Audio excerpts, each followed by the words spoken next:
we got a brand new update on Lanterns coming to Max and the upcoming Booster Gold series. So let's talk about where each one stands today and how they're actually making progress instead of just dragging their feet like every time before.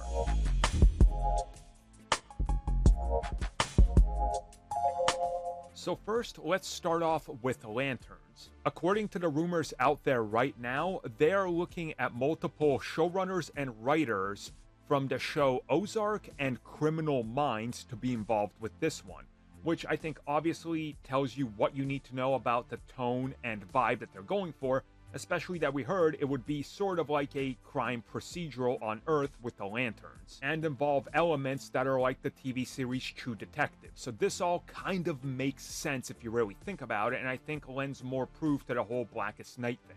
On the other side, let's talk about Booster Gold. So according to reports, Jody Hill is being looked at to direct, with James Gunn being on board to write multiple episodes and oversee the entire project from the initial stages all the way to completion.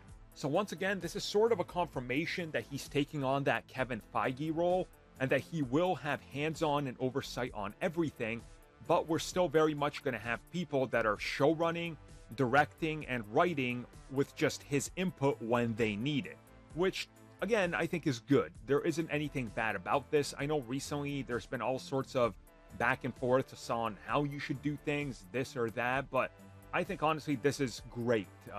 James Gunn should be hands-on with every single project to make sure it conforms to what they need, just like Marvel Studios. But at the same time, let's hope that they don't fall into the same trap where things start to kind of blend. Let's hope that there's a little bit more visual flair and freedom to everybody on each individual project, especially if you compare the Green Lanterns, right?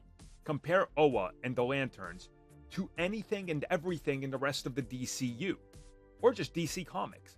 It's completely different. It's like a foreign entity. Like the Lanterns are almost their own version of the X-Men for Marvel, where they could just exist on their own and never once touch DC, and there's a whole million stories you can tell. So I do like that they seem to be kind of playing to each series' strength, and I'm excited. I'm just hopeful that these series can make it out on time and nothing gets shelved by, the Overlord and the acts of Zazzalaz.